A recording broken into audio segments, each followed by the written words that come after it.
everybody. Welcome to Tactical Tuesday. My name is Dean Cottrill. I oversee and run the brokerage consulting division for T3 Sixty. We have a wonderful presentation here and guest with us, Clint. And again, I'm going to wait another minute and let everybody come on before we jump right into our topic, leveraging your MLS and Association resources. All right, so let's go ahead and dive in here. So today, Tactical Tuesday, as you, some of you might know, and if you're new to this, T3 during the COVID-19 crisis and challenges that we're facing, we have gone full board on outreach and providing information, increasing knowledge to help broker owners, large association, large groups, in how to basically work through this process of being the best resource and help you can to your clients, your customers, and your agents for the broker owners. So Tactical Tuesdays came about because of this outreach. We also do on Fridays, you'll see our chairman and CEO, Stefan Swanpool, with our president, Jack Miller. They do a fireside chat on Fridays. Depending on time, it's typically 5 o'clock Eastern Daylight Time. And then 1 o'clock, we dive into a deeper topic in an area on Tactical Tuesdays.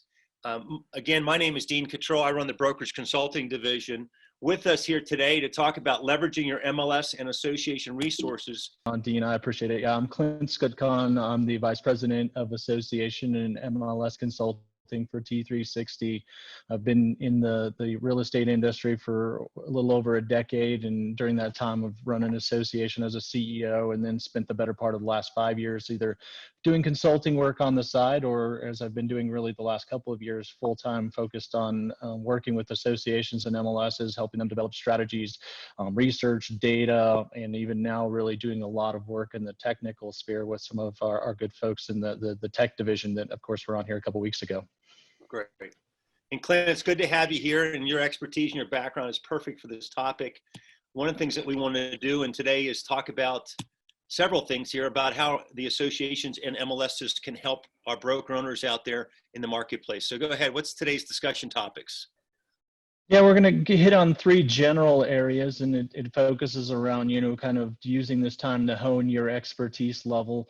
We'll start by covering kind of the idea of becoming a market and data expert by leveraging your MLS resources. And then from there, we're actually going to start to talk a little bit about the idea of being a knowledge and intelligence expert by looking in on the association resources as it relates to education and advocacy, which has become such an important aspect of the association space right now, and how you can not only pay attention to that for your own business, but how it can benefit you and positioning with your clients. And then ultimately, we're going to wrap up a little bit on this idea of becoming a practicum expert. I think we're all getting used to a new normal that is going to be very much more virtual than was previously the case. And so we're going to talk a little bit about some of the things you can do to start to position yourself again to be someone that can be a trusted advisor for your clients. And being a trusted advisor under these circumstances doesn't just mean being a market expert or having the knowledge, but it also means being able to negotiate this virtual and technology-based world in a way that gives the clients a degree of certainty. So that's the 3 areas that we're going to cover here, and let's we can go ahead and jump in here unless you had a question or follow-up. Say you increased my vocabulary this week with that practicums. So these are new practices, right? I was appreciative of that. I have to look it up. Well, good. If I tested out your thesaurus, I'm doing good things. So I'm going to jump in here. In terms of the market and the data expertise, sourcing the MLS is an obvious for that. Now, many of you be in a larger brokerage setting where you have some of your own internal data sets that, of course, you can leverage as well. But one of the things I think is going to become important, and this relates to one of the resources we'll talk about from NAR in a moment. They've been doing flash polls every week or so, trying to keep up on what's going on out there. And 55% in their recent poll of those who are selling said they were going to either delay for a few months, and 10% were saying they were abandoning it altogether. And then nearly 2/3 of buyers think that prices are going to be lower. And so to become a trusted and accurate third-party information provider is going to be really even more important. You know, we for those who came through the downturn in 2008, you learned how to talk in a way that was educating. And even when we were coming out of the downturn, I'm sure many of you remember those market changes when you know, the buyers in particular, it was a buyer's market, and they were so used to, you know, going in and being able to kind of drive the process. And so again, here in different markets, you know, the realities are going to be very, very different. And so your MLS is going to have a lot of that information to help really, not only it's like, you know, me as a broker or agent saying it's the best time to buy or sell, as we're apt to do, but actually demonstrating what the realities of the market are out there to get some of the concerns, the distrust and the fear that's lingering out of the way so that you can talk about the actual transaction itself. Now, I'm going to cover a few things here, and I do want to note that this will be dependent on your MLS. There are very large scale MLSs, over 100,000 members, down to MLSs as small as 11, if you can believe it, Dean. Wow. Have you ever been in one of those? No, not an 11, one of the largest. But, you know, one of the things, too, you mentioned, I think is so important to everyone who's listening to us is looking at the conditions going on with the marketplace. I know that you shared something yesterday internally through the T3 consultants, some statistics on what was going on with the listings going on in some of the major market areas and how they had dropped off over the course of the last 40 days, roughly. I thought that was really impactful. And that kind of information can be found through the MLSs and the associations. Yeah, so there are a variety of ways to become like you know, to enhance your understanding of the general market conditions right now. You know, again, I caveat this with saying it depends on your MLS and the resources that they offer, but one that's a kind of a primary resource across the country is RPR. That's an NAR provided service, and in that case, and Chris or whoever, if you want to pop up, there's a little blog that talks about, you know, 3 things that you can be doing now through RPR. And a lot of that is generating data, shareable data, again, trying to relax your clients and level of uncertainty through data points. And so RPR is a great example of that. Others who offer Showtime, Showtime has been getting a lot of coverage nationally for the data that they have on showings, but they also have a product called InfoSparks that is takes the MLS's data, puts it into, again, a very visual format, can show trend lines and those types of activities to help explain to your clients in a pretty usable, user-friendly format. And you can also brand some of those components as well to your brokerage, so you're maintaining that identity. HomeSnap is an app alternative that a lot of MLSs are employing. They just launched their HomeSnap Pro edition, which has got a number of other additional aspects in there, including some predictive analytics to some degree, looking at, you know, potential buyers and sellers. And so again, in those circumstances, you can start to yourself, again, see what some of the realities are so that you can share that then with your clients. Remine is a newer product in the MLS space. They have a variety of products. They are a primary MLS system provider, but they also have a great app that, again, has the ability to do some searching and better understand kind of the realities of your public market and what you're seeing in your realities as well. And then, of course, you've got your primary MLS vendor resources. Depending on what your MLS you're in, you have a different provider. Some of the largest providers are Matrix through CoreLogic, Black Knight through Paragon, FBX Flex, which is another one of the players. And then, as I had mentioned, Remine is one of those. As you get into some of the smaller markets, you'll see examples of programs such as Rapatoni and SEI Navica. They're not as resource rich in terms of some of the content. So again, it'll just kind of depend on the MLS system that you're in. What I would say is one of the other things that's been very interesting in MLS circles, and it's bled over into conversations, I'm sure, in the brokerage space, is this concept of whether or not to freeze the days on market for fear that, you know, if there's some stigma attached to different properties for being out there further. CMLS, which is the Council of Multiple Listing Services, has registered their opinion on this and saying we don't want to freeze this. You know, we're kind of documenting history here, and ultimately it's the job of the broker and the agent to be able to explain what's happening in the market. And obviously, with this being a global pandemic, pandemic, there should be some general realities and understanding around that. But it's important as you're getting in there and poking around in your MLS to understand what your MLS has done. Have they frozen those? Have they used different statuses to delay some of the way that's tracked? So just so that you can be informed and again, speak to your clients from a knowledgeable standpoint and get to know what the policies are. And we'll talk more about some of the policies here in a moment. In terms of the next level of kind of understanding what's going on out there to begin to understand the market activities. And as I had mentioned a moment ago, Showing Time has done a really great job of documenting. And again, if your MLS is a subscriber to Showing Time, you can actually see the showings in your market and what's going on there specifically. If not, they've got a general website that actually breaks things down, sometimes by state, sometimes by region,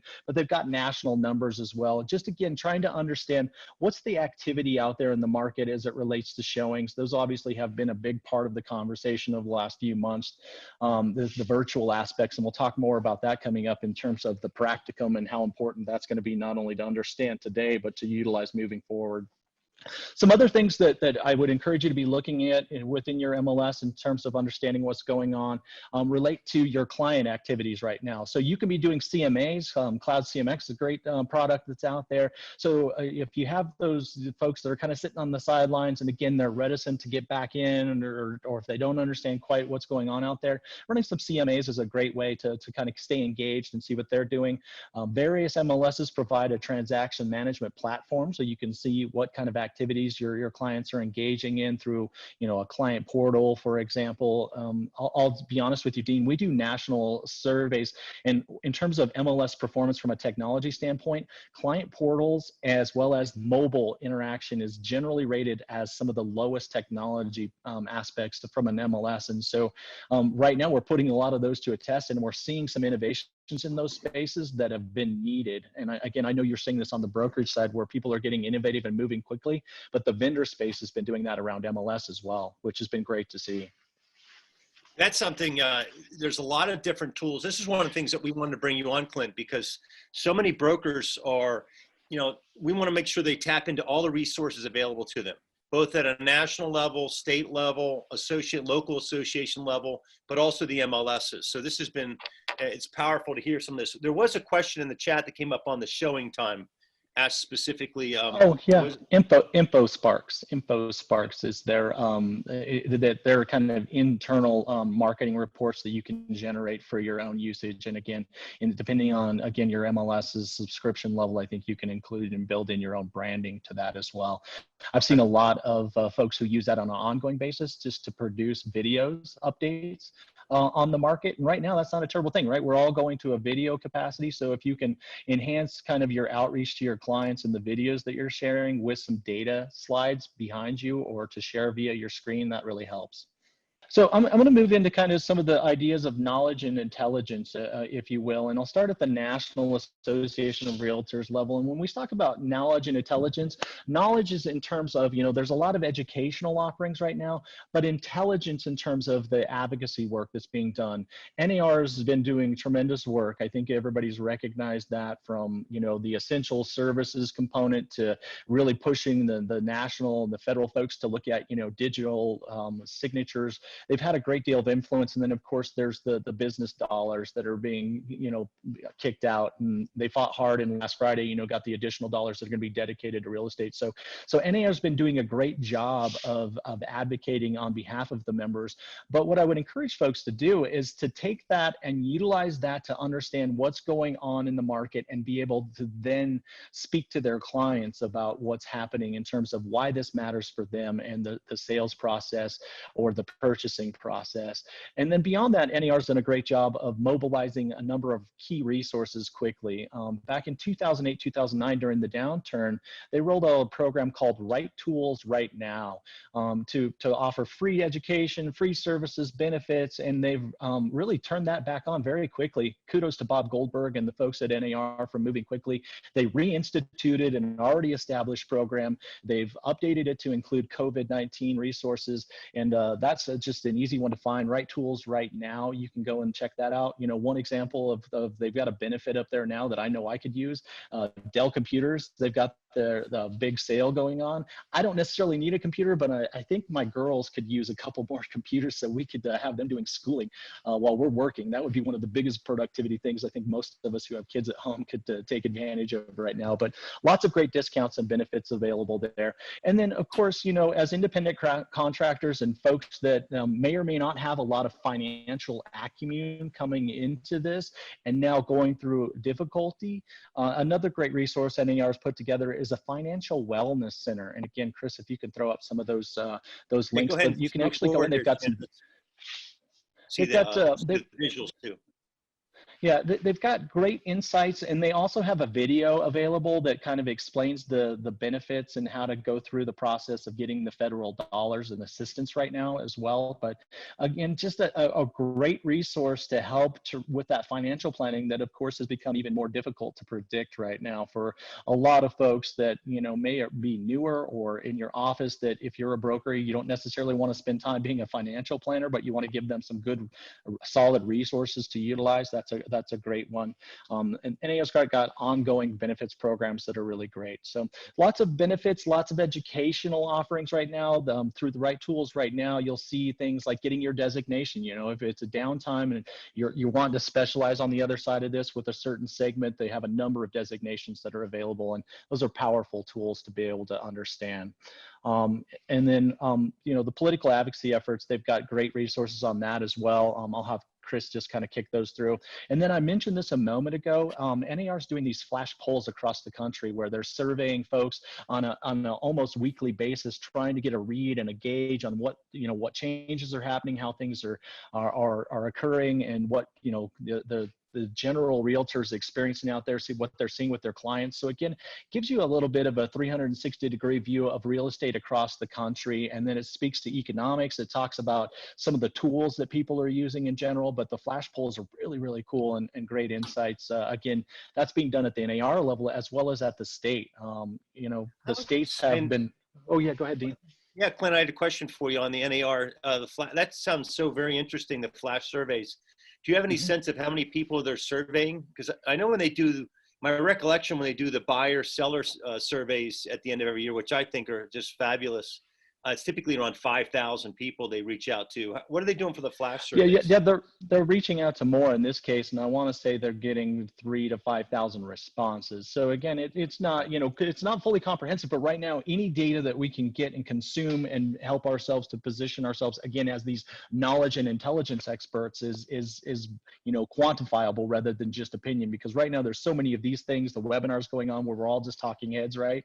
If we can back that up with any data sets, that really instills confidence from our clients, as well as if you've got agents in the office too, right?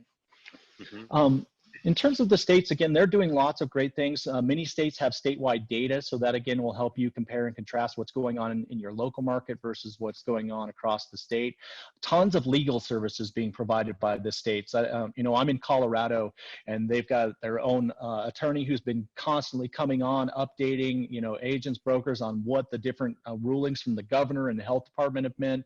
In Colorado, we're actually opening back up, and they're saying you could do open houses now, but then you basically have to commit to cleaning and disinfecting after, and you're limited to a number of people. So there are all these nuances to these things that are coming out that the states have been really playing great roles in. Many of them are adding different hours. I talked to folks in Arizona yesterday. The Arizona realtors are adding additional hours. California has been doing a great job of getting resources out, education, tons of education right now at the state and the local level. If you're cooped up there, they're rolling out all sorts of online. Yeah, sorry, Clint.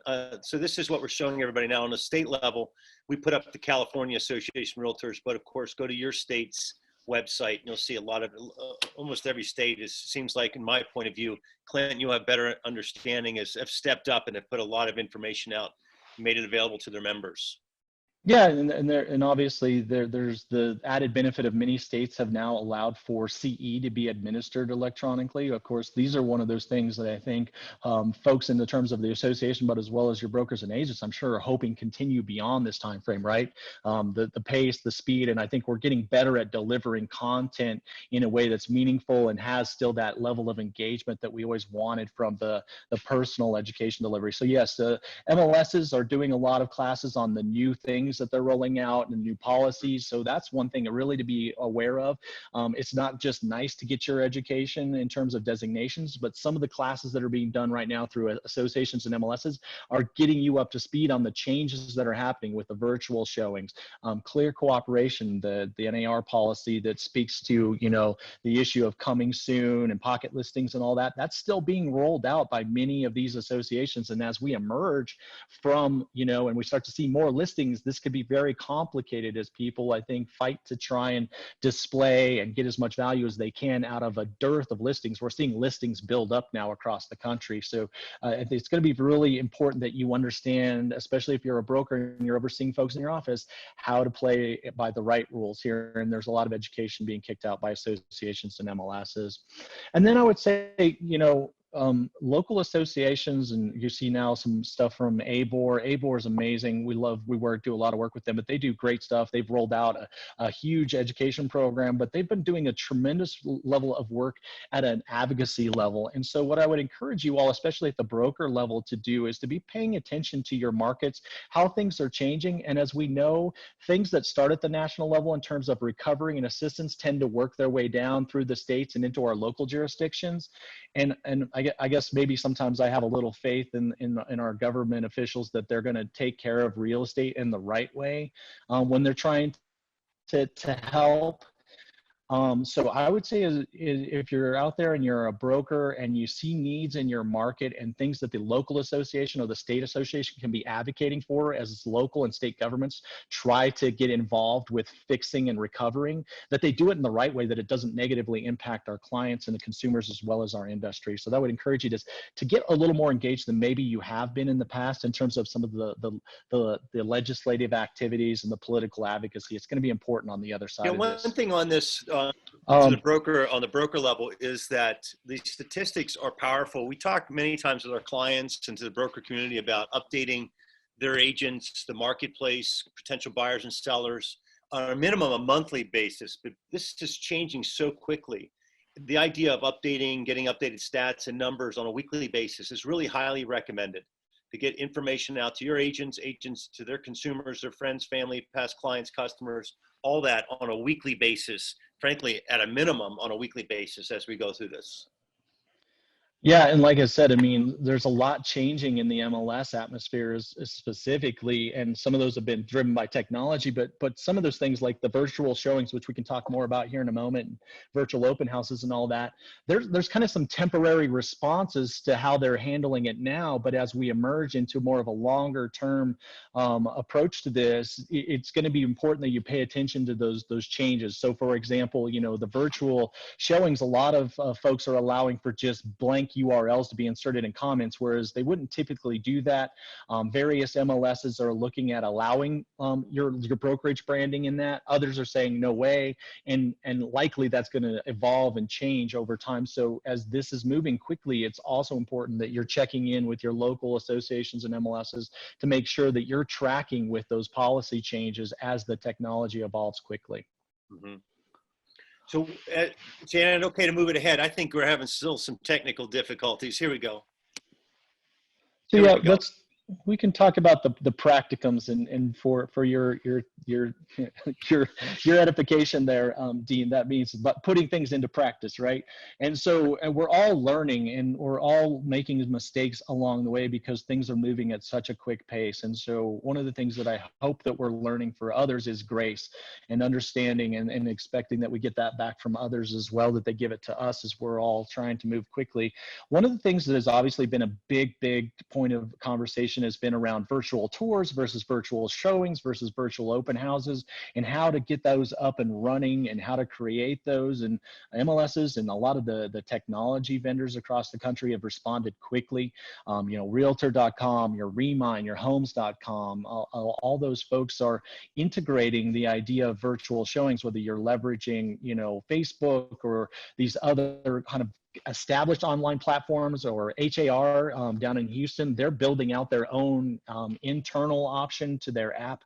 So there's a lot that's happening, whether it's through the tech space or some of these MLSs. And so learning how to utilize this moving forward, because a lot of this is probably going to have some staying power beyond now, is going to be really important. Again, demonstrating your expertise for your clients. If you're fumbling through getting the technology handled up front on, you know, the listings, that could have some issues. And I think, Dean, and you might know this better than I, you know, the importance of a listing presentation over the years has been a lot in terms of creating that relationship and that comfort and sitting down with them and being able to talk to them. But we're likely moving more into a virtual listing presentation world. So what are you doing to shore that up? I know Jonathan Peters from our staff yesterday talked with the broker that they had already been working ahead on their, you know, electronic and virtual listings presentation. I think that's something you want to really hone your game on, especially if you're a broker. Get your office on a standardized approach to that so that you're looking professional. And again, instilling confidence that you're able to handle the virtual realities of the transaction moving forward. Yes, some of the brokers out there that we work with, Clint, that are in secondary markets, they're very familiar with virtual listing presentations, working with clients long distance, because it's not a primary market. So we would kind of take their playbook is what everyone's doing now because of this, you know, being locked up at home and not being able to go out and doing things virtually. So that's what people are starting to do. And it's great because, as you and I know, in our world, and up until about 3 years ago, when I moved into consulting, now I'm doing everything virtually. So I meet with people all over North America like this, and it becomes, after a while, you get used to it, and then it becomes very comfortable. So I encourage people to do this. Everyone is doing this now, but this will definitely be a play card that people are going to use into the future. Yeah, a couple other things. Again, going back to the idea of creating, you know, whether they be tours or whatever it might be virtually, there are a number of 360-degree cameras that are coming on the market. Of course, Matterport is well known, but there are some lower price point entry, high 4K kind of cameras. A Ricoh Theta V, for example, it just has a monopod. It's not as cumbersome as the Matterport. If you're a broker, you know, I would say look into some of these technologies for your office. While, you know, they're not thousands of dollars, they're still hundreds of dollars. And so again, if you want to standardize that, look into some of these 360-degree cameras. I think that's going to become much more a part of the process moving forward and how to utilize those. IMMO Viewer. Do you find discounts, Clint? Do you find the associations are working to help out and provide discounts through this, or contact? Yeah, some are. Again, HAR down in Houston, for example, has got the Ricoh Theta V cameras on sale. And so, yeah, some of them through their stores are making those available. And I think you'll see more of that. And again, brokerages with buying power should look at that as well. FBS Flex has a program called Flow Plan, which is actually documenting and doing floor plans. And I think this idea of having accurate, usable floor plan information moving forward is going to be really important.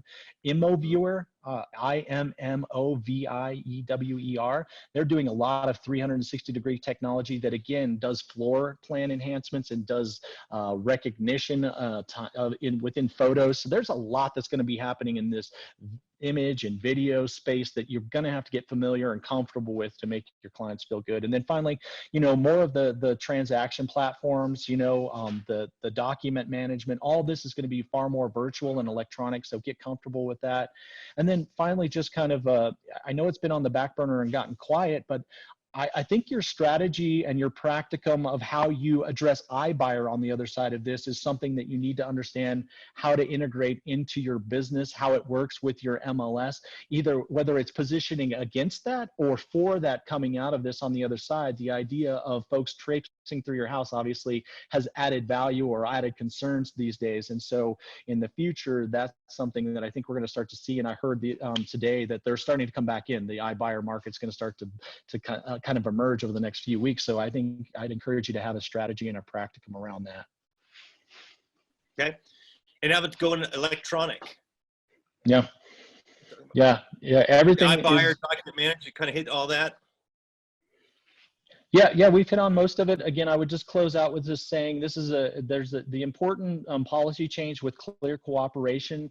The 8.0 implementation within MLS is, again, the pocket listing, or coming soon, as many of you probably heard it referred to, is going to be an important piece to understand over the next several months. Different statuses are being implemented with different MLSs around the country, whether that's a temporary hold status, a coming soon status, an off-market status, whatever it is.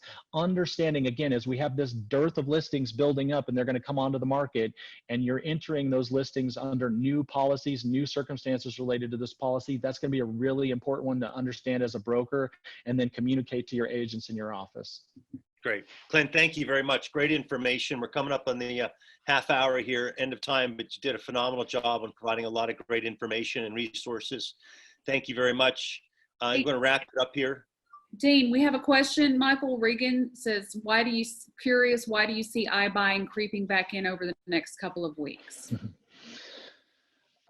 Just from what I'm hearing from some of the folks around the country, that those that are prominently involved, you know, we know the established players, that they're starting to ramp back up. I think I heard that they're going to be, you know, Atlanta is one of those big iBuyer markets, that they're going to start to be really rolling that back out. And of course, there are leading markets that then trickle down. You know, I'm in Colorado, so things are starting to, we're at a stay home and stay safer, not, you know, safer in place kind of thing. And so as the markets are opening back up, and some of the capital starts to flow, I expect that you need to be ready to position yourself in terms of whether you integrate that iBuyer approach into your own approaches, or whether you're going to counter with, you know, the new technologies that you have to offset some of the concerns that maybe they were addressing with iBuyer, certainty, you know, lack of traffic through your home. So it's what I'm understanding and hearing from some of the experts around the country. And we'll definitely keep our finger on the pulse there. And if we hear more, we'll definitely share that on upcoming Tactical Tuesdays. Excellent. Shannon, let's go ahead and finish up here. So next week, we're going to dive into agent archetypes. It's the four ways agents make money in residential real estate. It's a phenomenal presentation. It gives a lot of clarity and in a simplistic way, talks about how agents make money. That's something Jack and I will be doing next week. Again, same time on Tuesday, 1 o'clock Eastern. We also want to remind you, we have a website we put up because of the COVID-19, and it's basically, you'll find everything. You'll see recordings of these calls on Tactical Tuesdays, along with a lot of other information on prepare.t360.com. For upcoming next week, and any questions you might have, feel free to send them right to Shannon at t360.com. Okay, and there's Ask T360, just an additional help that we continue to put out there is a 30-minute free consulting call.